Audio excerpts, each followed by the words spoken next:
Alright, so we have a short notice replacement fight. So Daniel Rodriguez versus Preston Parsons. Daniel Rodriguez, or D-Rod, he's coming in with a 2-inch height advantage and a 2-inch reach advantage. Break down the striking of these two. So for D-Rod, he's a southpaw. He's able to fight off the back foot, also off the front foot. He's quite competent in both. You know, he's got very nice hands. He's very comfortable in a firefight. If you're going to exchange in the pocket with him, he's very comfortable there. So yeah, at range too, he's dangerous. He's got a nice snap and jab, pumps the jab out constantly. If he has the range down pat, he's just going to keep pumping out the jab and, keep hitting you with it. And we saw that in the Gabriel Green fight, plus the Mike Perry fight, obviously.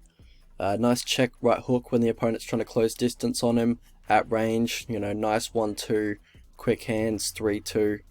And for Preston Parsons, on the feet, basically he's looking to press forward and look for his takedown entries, from what I've seen. Looks like a fairly competent grappler, looks to shoot that double leg when you're near the fence, and then he'll turn the corner, look for trips on the body lock, from there. Double leg on the fence, generally the go-to takedown when he just drives you into the fence and looks to dump you on your back. And D-Rod, he does go for those low percentage guillotines, like those guillotine traps, like jump gilly, to defend takedowns. And that probably isn't the move here in this fight. And Preston Parsons, when he gets on top, he actually has decent control, and he will take the back if the opponent turns or is on all fours when they're trying to get back to their feet. And I think all of his wins are by submission. I think 4 rear naked chokes and 4 arm bars, so yeah, obviously got to watch out for those techniques in particular when you're facing Preston Parsons. But yeah, how these guys win fights. So for D-Rod, he's got good cardio, good volume, good recoverability, good chin. How these guys lose fights. So for Preston Parsons, it's when he can't get his wrestling going. Then he, struggles a little bit. Past the victory. So for D-Rod, look to keep distance. Jabs to singular strikes until you get the read of his takedown shots and, how he likes to enter and, the speed at which he's shooting at. So just, get your reads early and then, take over from there. Don't engage him on the ground. He's quick to lock in that armbar when he is on bottom position, so, it's just not worth it.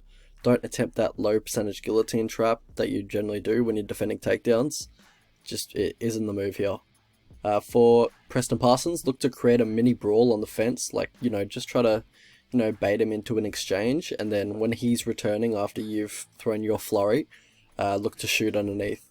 Basically get the fight to the ground as soon as possible, in the middle of the octagon, if possible as well. His get-ups aren't the best in the middle of the octagon. But also, yeah, just look for control when you get on top. If he's hanging onto that guillotine, look for the Von Flue choke, or just, threaten it. How I see the fight going, so, D-Rod likely dominates, but I still wouldn't be comfortable with betting him as a huge favourite here in this spot. Preston Parsons, he's young, he's hungry, he's a grinder, he's a tough guy to face, he's a tough guy to look good against. But yeah, this guy, he's a dog. I think he's going to try and take D-Rod down, and he's probably not going to stop trying until he gets it. He reminds me of Brendan Allen a little bit in that regard. Actually, he reminds me of Brendan Allen quite a bit.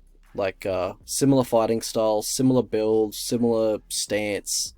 If you've never watched Preston Parsons fight, I'll just liken him to Brendan Allen, if you've seen Brendan Allen fight. But I think Parsons definitely has a path to victory with his grappling. It's also where I thought Abubakar Nurmagomedov would find a bit of success against D-Rod.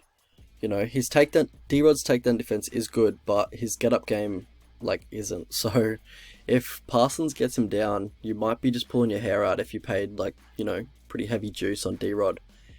And getting taken down and controlled by Mike Perry, it just isn't a good look. And, this guy's a better grappler than Mike Perry. I think this fight basically hangs on whether you think Parsons can get D-Rod down. I'm going to say no, and D-Rod lights him up on the feet, but I'm not confident. I'm definitely not confident in this fight. But yeah, we'll have a look at the betting lines. Alright, so if you guys could like the video, that'd be fantastic. Prediction is Rodriguez by TKO round 3. I think he gets a late finish here. But, I think Parsons puts up a decent fight. And, could very well win here. So yeah, I'd probably bet Parsons at $3.20 or, plus 220. So, just about there. But I wouldn't go big or anything, but I wouldn't bet D-Rod at that price with this type of matchup. Fight goes the distance is interesting. I know all Preston's 11 fights have ended inside the distance, but, the UFC is a whole new beast, and yeah, I don't know. That seems a little wide. Same with Rodriguez's decision. Probably Parsons' decision a little bit off as well. Yeah. But I'm kind of looking at the Parsons money line, and I'll probably look to bet that. Over 1.5 rounds is quite interesting at a pick'em. I think it does go over 1.5 rounds at quite a decent clip, so I think that's a little bit wide as well.